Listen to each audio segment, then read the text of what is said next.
Se vocês encontraram, levante bem alto a sua Bíblia e diga: essa é a minha Bíblia. Eu sou o que ela diz que eu sou. Eu tenho o que ela diz que eu tenho. E eu posso o que ela diz que eu posso. Abrirei meu coração. Deixarei a palavra de Deus entrar. E nunca mais serei o mesmo. Amém. Eu ia ler o capítulo todo, mas eu vou encurtar, vou ler o versículo 5 em diante. Depois, se você puder, leia o capítulo inteiro. É um capítulo muito interessante. Ele tem relatos aqui que você já viu em filmes. É muito legal porque você vê que algumas coisas que o cinema faz, você não sabe de onde eles tiram essa ideia, e a maioria dessas ideias são tiradas da Bíblia. Porque aqui é um texto onde que Ezequiel está na Babilônia, mais ou menos 1.100 quilômetros de distância de Jerusalém, e ele diz o texto que ele está conversando com alguns anciões, e ele tem uma visão, e uma visão incrível, de um homem que da parte de baixo pega como fogo, é como se fosse, suas pernas eram como fogos, e a parte de cima brilha, e esse homem vem e pega Ezequiel pelo cabelo, é o que a Bíblia diz, e arrebata Ezequiel até Jerusalém, e quando ele chega em Jerusalém, exatamente o versículo 5, onde nós vamos ler agora. Então ele me disse: filho do homem, olhe para o norte. E olhei para o lado norte, e vi junto à porta do altar o ídolo que provoca o ciúme de Deus.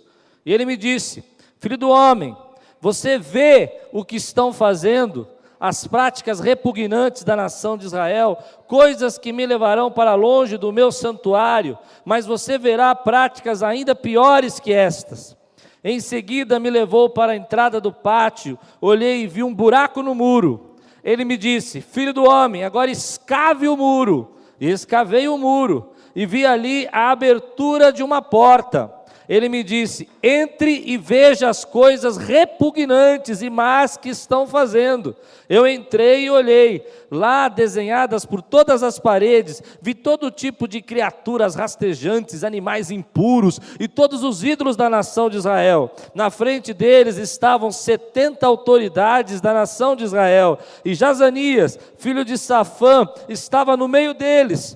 Do incensário de cada um tinha em suas mãos, elevava-se uma nuvem aromática. Ele me disse: filho do homem, você viu o que as autoridades da nação de Israel estão fazendo nas trevas? Cada uma no santuário de sua própria imagem esculpida. Elas dizem: o Senhor não nos vê, o Senhor abandonou o país. E de novo disse: você os verá cometerem práticas ainda mais repugnantes. Vamos orar? Ó Deus, que a Tua palavra hoje venha trazer sabedoria, venha trazer edificação, venha trazer, Senhor, renovo, venha trazer, Senhor, paz, esperança aos nossos corações. E que em nome de Jesus Tu venha, Senhor, agora, Pai, usar a minha vida como instrumento. E que diminua, Senhor, a minha vida e que cresça a Tua glória no nosso meio, Senhor. E que seja, Senhor, uma palavra que vá direto, como flecha que acerta o alvo, no coração daqueles que precisam nessa noite. Em nome de Jesus. Amém. Ezequiel então é arrebatado, ele é levado em visão, a Bíblia diz que é uma visão, e quando ele chega lá, ele vê um buraco no muro. E o anjo diz para ele assim: olha, abra esse buraco, escava esse buraco. Aquele mesmo homem que metade é fogo e outra metade é brilhante, que pegou ele pelo cabelo, fala: abra esse buraco. E ele abre o buraco. E atrás desse buraco, perto do templo, tem uma porta. E o anjo diz para ele assim: abra essa porta. E ele abre a porta. E lá dentro estão todos os líderes, governadores, políticos, os príncipes da cidade, as autoridades de Israel, sacerdotes, e todos eles estão seguindo idolatrias e fazendo coisas que profanavam a vontade de Deus. E ele então olha toda aquela abominação e diz: olha o que esses líderes, olha que essa sociedade, olha que essa nação está praticando a escondida, achando que ninguém vê, achando que ninguém está enxergando. Olha o que eles estão fazendo, olha o que esses políticos, olha o que esses governantes, olha o que aqueles governadores e príncipes estão praticando. E eu imagino que quando ele abriu aquela porta, diz a palavra de Deus que haviam imagens pelas paredes, havia um incenso, havia uma idolatria. E eu imagino que Ezequiel ficou assustado com aquilo que ele viu, ele ficou espantado. E a Bíblia diz que eles estavam fazendo em segredo. E por que eles faziam isso?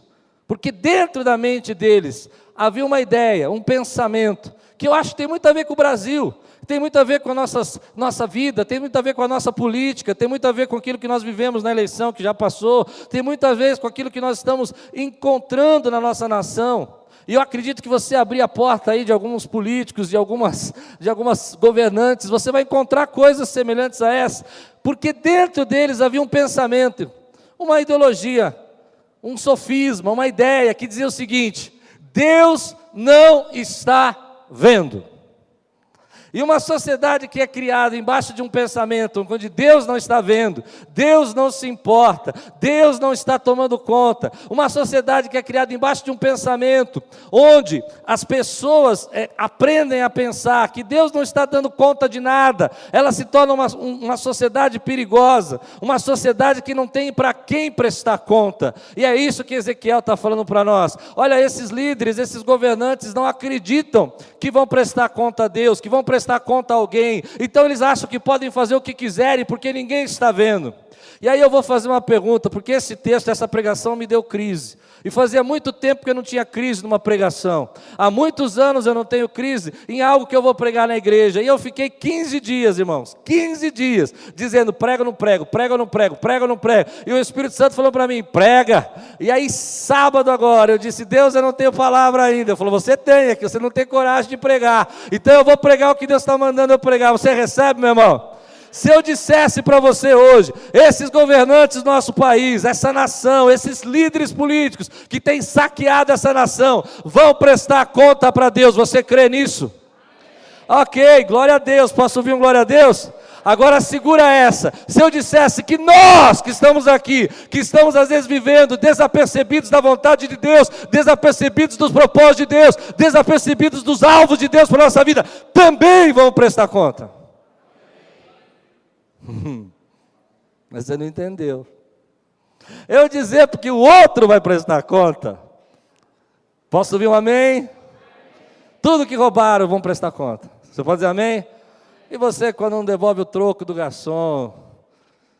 E você quando fala mal do teu irmão? Chega, né? Tá bom? Essa questão de prestar conta é um problema. Eu não sei se você acredita que vai prestar conta ou não, mas Ezequiel fala que quando uma nação perde o temor a Deus, quando o temor a Deus vai embora de uma nação, ou de uma pessoa, ou de um líder religioso, infelizmente nós temos visto muitos líderes religiosos perdendo o temor. Você concorda com o que eu estou dizendo? Abre-se o coração para a corrupção. Nós nos tornamos corajosos para pecar quando o temor vai embora. Eu entrei em crise porque, eu vou ser sincero, eu tenho dificuldades com esse negócio de prestar conta para Deus. Eu sinceramente, eu não sei se eu acredito que nós vamos prestar conta para Deus como você acredita. Segura até o final, falei que eu ia demorar um pouquinho. Me escuta, não sai agora, senão você vai falar que eu falei heresia. Não desliga a televisão também, que vai falar que eu falei heresia. Mas eu sinceramente não sei se é dessa maneira como a gente pensa que vai prestar conta. Porque essa semana eu reuni minhas filhas, a crise foi grande da mensagem, foi grande. Reuni minhas filhas, a minha esposa, te amo, esposa. E eu falei: e aí, você acha que vai prestar conta para Deus? E uma das minhas filhas olhou para mim assim, bem tranquila, e falou assim: pai, eu não sei, eu não pensei a respeito disso. A outra disse: sim, claro. E achei incrível a resposta da minha esposa, que foi a mais que tocou meu coração. Ela olhou e disse assim: preciso fazer minhas unhas.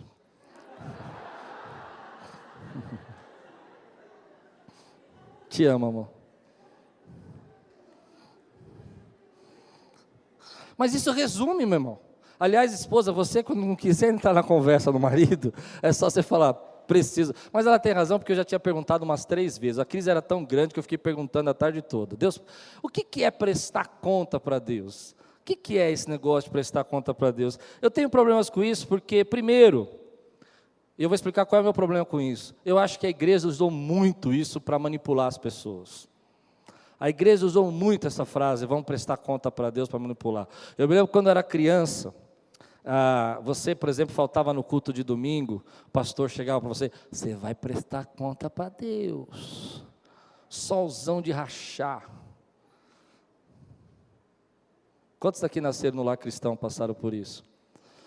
Se você vai para a Idade Média, você lembra, por exemplo, que a igreja na época medieval, ela usava prestar contas a Deus para tirar indulgência. Aliás, não precisa ir para a Idade Média, só andar aqui pela São Paulo que você vai ver gente também cobrando indulgência. Para prestar conta. Olha, você que está aqui essa semana e não deu o teu dízimo de dezembro, vai prestar conta para Deus. Porque comprou mais um sapatinho e não trouxe o dinheiro da oferta. Eu tenho problema com isso, irmão. Eu não sei se é dessa maneira. Sinceramente, eu acho que não é dessa maneira. Muito sinceramente. Mas, tenho mais. Mas a Bíblia fala que quando a gente perde o temor a Deus, nós abrimos uma porta gigantesca para o pecado. O que te segura, meu irmão, para não pecar, eu acho que não é o amor, não é o medo, mas o que faz um cristão não cair em pecado é o temor. Você pode dizer glória a Deus por isso, meu irmão? Mas eu tenho um problema com esse negócio que você vai prestar conta para Deus, porque quando eu era criança também, esse negócio de prestar conta a Deus me criou uma neurose. Eu participei de uma escola bíblica quando era infantil, assim, classe infantil, 5, 6 anos de idade, e a professora falou assim: olha, você que rouba a borrachinha do seu amigo, você vai para o inferno, vai prestar conta para Deus. E graças a Deus eu nunca roubei, nunca matei, nunca fumei, nada. Sabe aquele negócio de ônibus? Podia estar roubando, matando e fumando. Não, nunca fiz nada disso. Mas eu tive uma situação engraçada, uma crise séria. Para você pode ser estranha, mas para mim foi séria.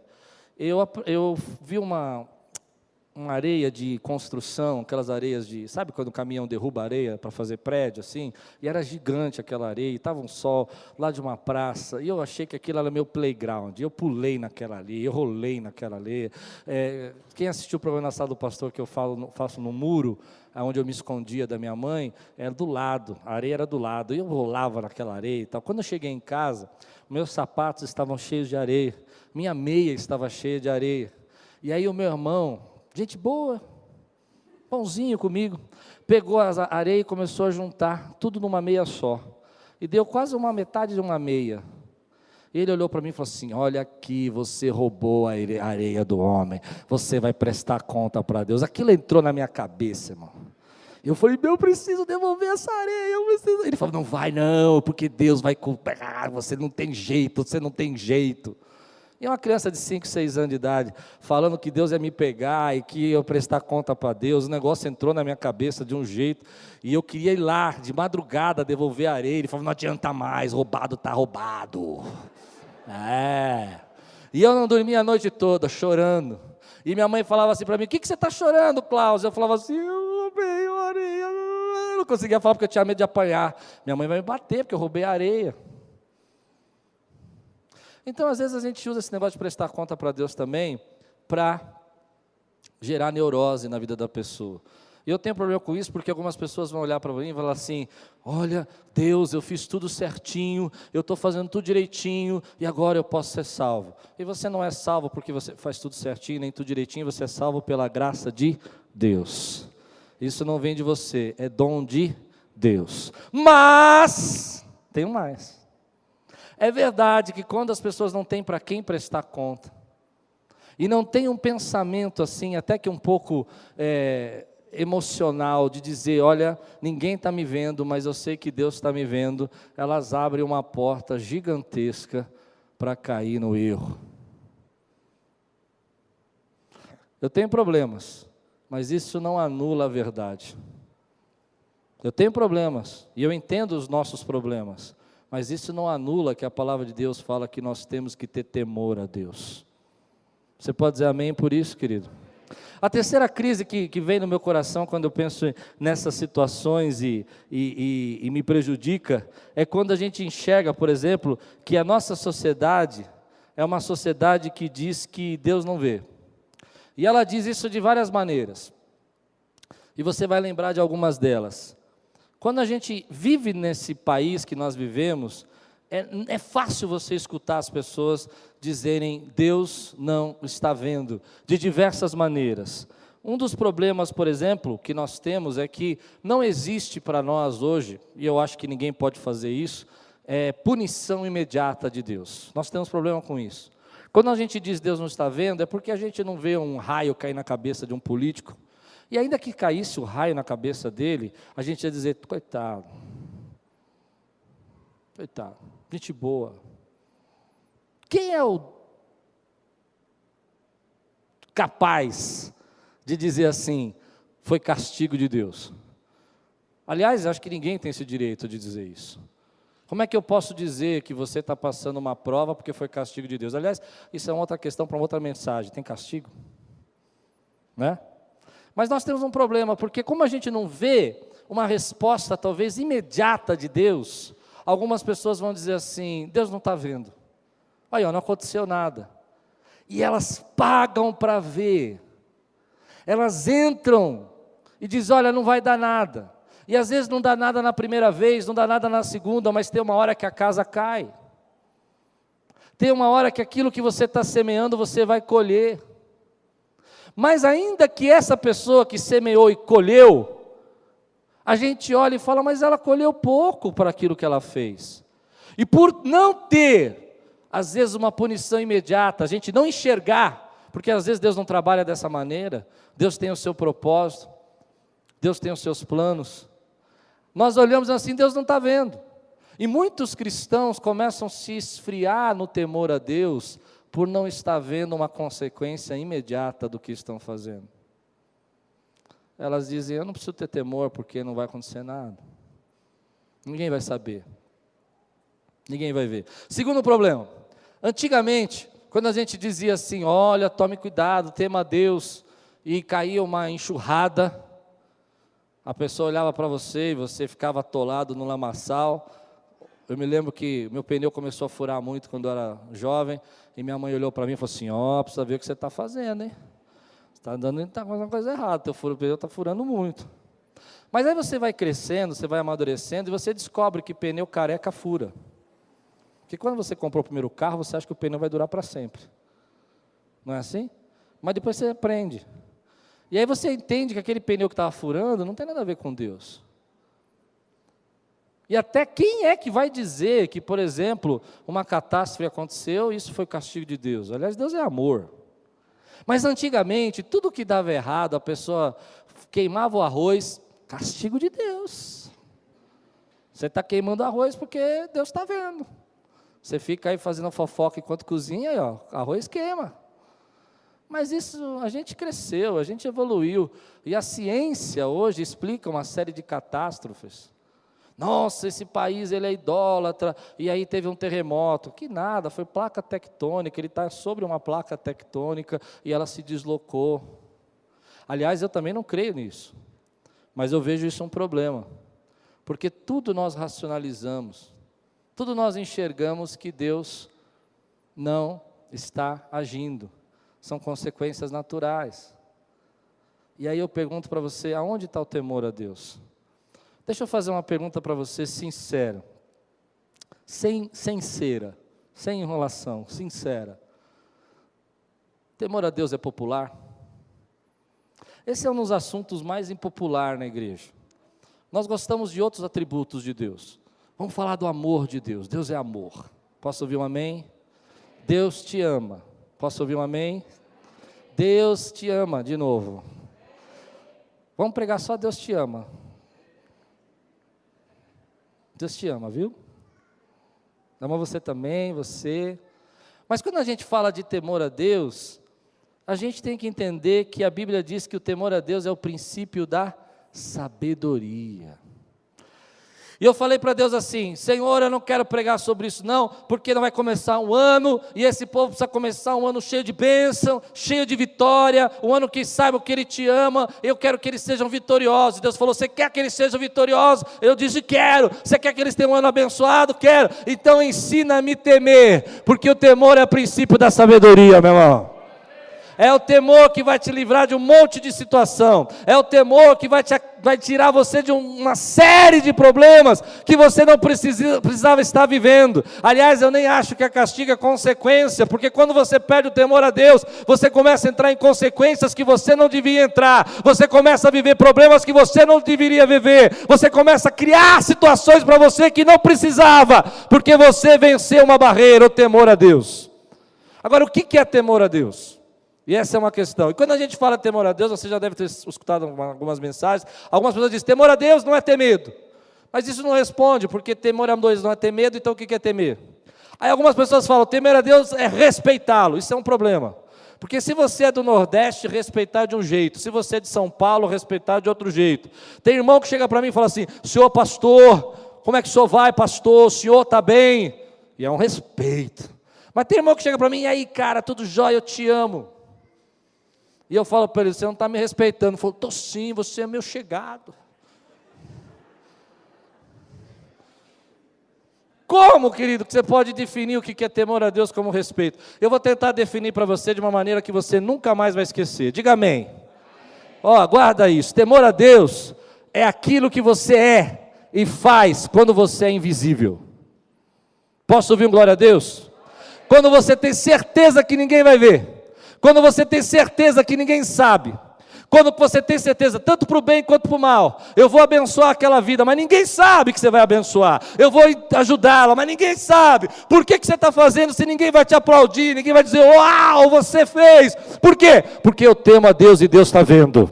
Quando você diz: eu não vou fazer, e por que você não vai fazer? Ah, porque ninguém vai saber. Ninguém vai te pegar, ninguém conhece, a tua esposa nunca vai saber, teus filhos nunca vão saber, está muito bem escondido, mas Deus está vendo, eu temo ao meu Deus. Então, para mim, temor a Deus é uma paixão, querido, é um amor apaixonado por Deus, de alguém que não quer quebrar aliança com Deus, alguém que não quer quebrar. A pessoa vai dizer: mas pastor, nunca ninguém vai saber.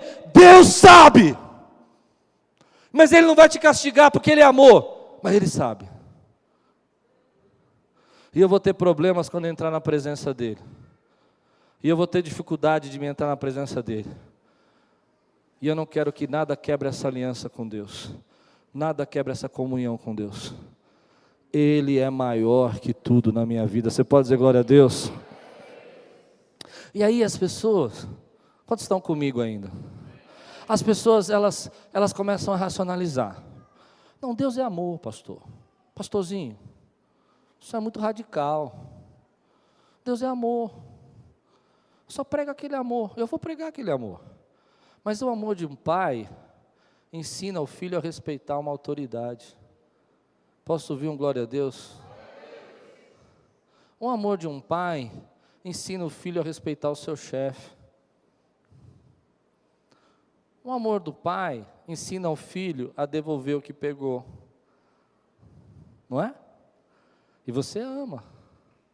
E o amor do pai, pai que ama mesmo, até dá umas palmadinhas, não dá não? Dói, mas bate. Eu quando batia nas minhas filhas, eu entrava no quarto e ficava assim: eu sou muito mal, eu sou muito mal. Doía mais em mim do que nelas. Mas eu fazia por quê? Porque eu queria o bem delas. Sabe quem nos ensina a temer a Deus? É o Espírito Santo de Deus. Você pode dizer glória a Deus por isso? É o Espírito Santo, meu irmão, que chega para você e fala assim: olha, não faz isso, teme. José é uma das histórias que eu mais acho interessante, como ele exemplificou o temor a Deus. Diz a história que a mulher de Potifar chegou para ele, contextualizando aqui para o pessoal de hoje, dizendo assim: não vai pegar nada, José, é nós. Mulher de Potifar falou. José falou: não quero nada com você. Ela disse: José, tranquilo, está tudo certo. E José dá uma resposta para ela que eu acho incrível. Ele falou assim: olha, o meu senhor, que é o seu marido, me deu autoridade sobre tudo aqui. Eu posso mandar e não desmandar, posso fazer e não deixar de fazer. A única coisa que eu não posso tocar é em você, que é a mulher dele. Aí ele responde uma coisa que é temor a Deus. Ele diz: como eu pecaria dessa maneira contra Deus? E aí você fica pensando: mas ele não está pecando contra Deus, está pecando contra Potifar. Mas José entende que o temor a Deus é compreender que todas as bênçãos que você vive, toda a graça que você vive, vem das mãos do seu Deus. É dizer: como eu posso fazer mal àquele que me faz tão bem? Então José olha para ela e fala assim: olha, eu não posso fazer isso porque eu não posso pecar contra Deus. Ainda que Potifar não está vendo, Deus sabe o que nós estamos fazendo. É o temor a Deus que vai livrar você, querido, daquela situação, daquela cantada, daquela brecha, daquele laço. É o temor a Deus que vai falar assim para você: ops, até aqui, daqui eu não passo. Ainda que ninguém fique sabendo, meu Deus sabe. Quando a igreja acredita que Deus não está vendo, quando o cristão acredita que Deus não está vendo, uma das coisas que eu percebo é que a fé dele enfraquece. Ele fica tímido para buscar a presença de Deus e corajoso para pecar, porque ele acha que não vai acontecer nada. Mas eu não quero ser corajoso para pecar, eu quero ser corajoso para fazer a vontade de Deus. E é o Espírito Santo, querido, que vai colocando no seu coração: filho, não atravessa, filho, não passa, filho, larga disso, filho, deixa. E aí você pergunta: por que eu não fiz? Porque eu temo a Deus, porque o meu coração respeita esse Deus, porque o meu coração ama esse Deus, porque o meu coração quer estar na presença desse Deus. Eu não preciso colocar dentro de você o temor. Eu não preciso dizer para você assim: olha, tema a Deus, porque o Espírito Santo está fazendo isso já. Eu acredito que todos aqueles que nasceram de novo, de alguma maneira acontece na vida deles como aconteceu com Isaías. Lembra? Isaías entrou na presença de Deus, ele viu a glória de Deus. Você já viu a glória de Deus? Posso ouvir um amém se você já viu a glória de Deus? E aí quando você vê a glória de Deus, meu irmão, você se sente o pior pecador do mundo, não é assim?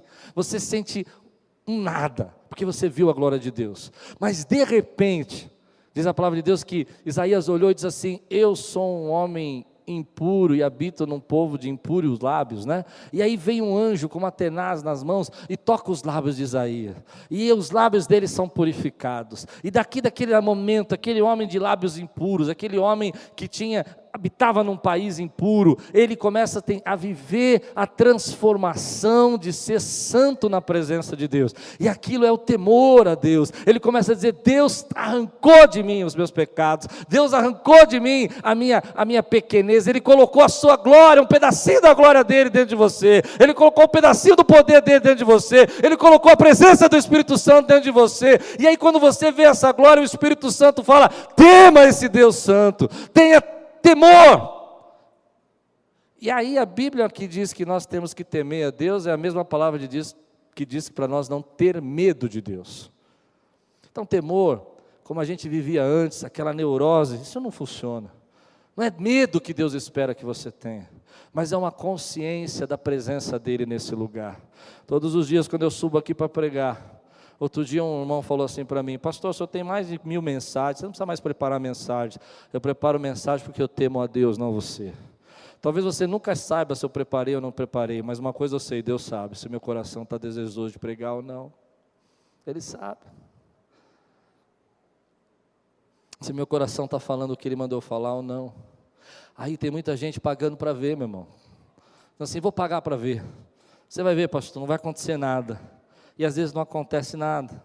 Numa sociedade, às vezes não acontece nada. Mas chega um momento que as coisas começam a desmoronar. Sua família desmorona. sua vida desmorona.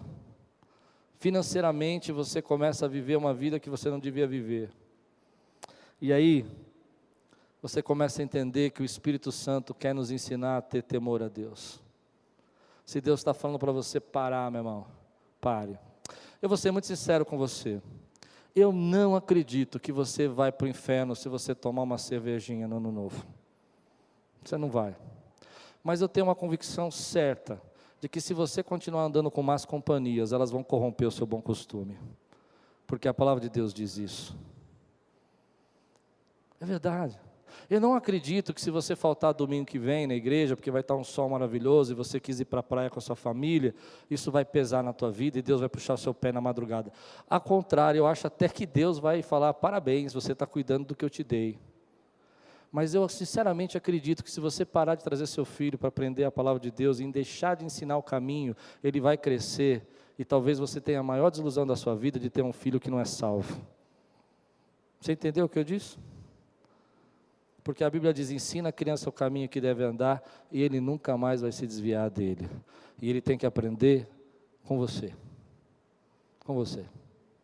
Eu sinceramente não acredito mesmo, irmão, que se você estiver em casa um dia lá e assistir um filme, aparecer uma cena que você não devia ver, e você viu que isso vai fazer você arder no inferno. Não. Mas eu acredito que se você não tomar cuidado, vai se tornar um viciado nisso. Porque um abismo chama outro abismo. E é nessa hora que o temor a Deus vem no seu coração e vai dizer para você, para com isso. Para, porque você vai dar brecha. E aí é nessa hora que você teme a Deus e obedece. Obedece porque você sabe que Ele está te avisando. Obedece porque você sabe que Ele está te ensinando. Esse é o temor a Deus, querido. Algumas pessoas vão dizer para você assim, não, mas Deus me perdoa. Deus perdoa sim, mas a palavra de Deus fala, querido, que nós devemos lutar, batalhar ou agir. Abra comigo, Filipenses 2,12. Olha o que Paulo diz sobre isso. Filipenses 2,12.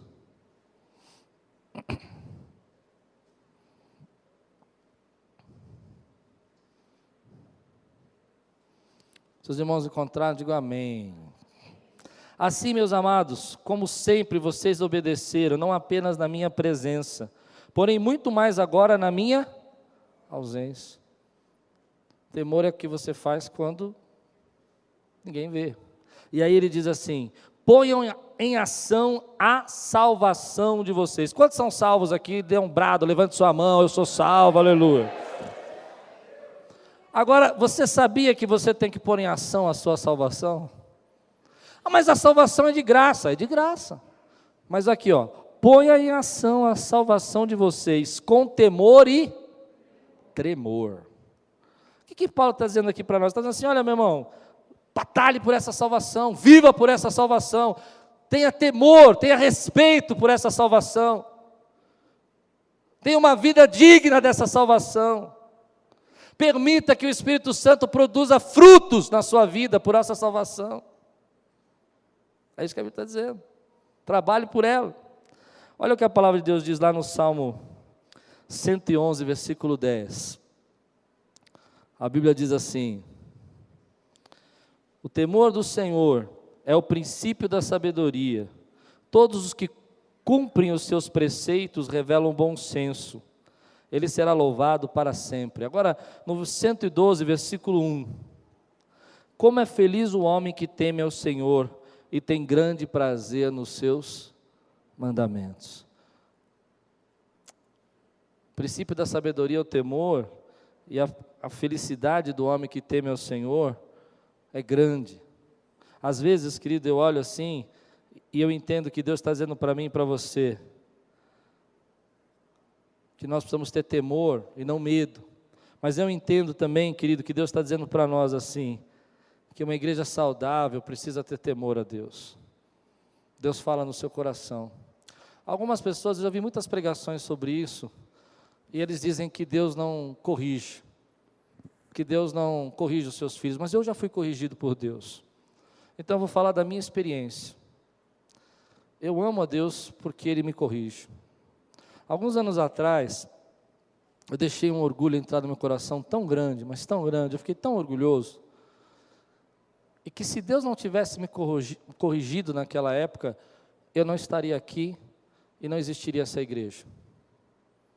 E eu me lembro que houve um grande conflito aqui na igreja, e o Espírito Santo falou para mim, olha, eu vou julgar essa causa, vou corrigir essas pessoas, mas não pense que não vai sobrar para você, porque eu sei que isso é resultado do seu orgulho.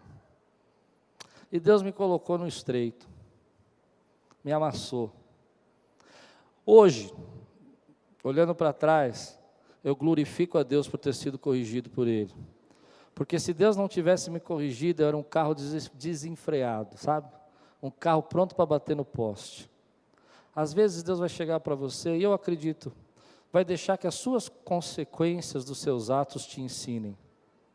Mas algumas vezes na sua misericórdia, Deus vai fazer conosco como faz como um pai, e vai falar, para, ei, segura, muda. Às vezes eu faço isso com minhas filhas, você que é pai deve fazer também, fala assim, tá bom, quer ir, vá, você sabe que ela vai quebrar a cara, né? Eu já contei a história de uma das minhas filhas, que ela foi para o tomada, e a tomada tinha uma capinha, e ela tirou a capinha, e a gente falava, choque, filha. E ela dizia, choque? E ria. Aí a gente ia lá, punha a capinha, aí ela tirava, e ela, choque. Um dia ela tirou a capinha, e eu só fiquei olhando, como um bom pai que sou. E ela pôs o dedo e ela começou a chorar e fazer choque, choque, choque, choque.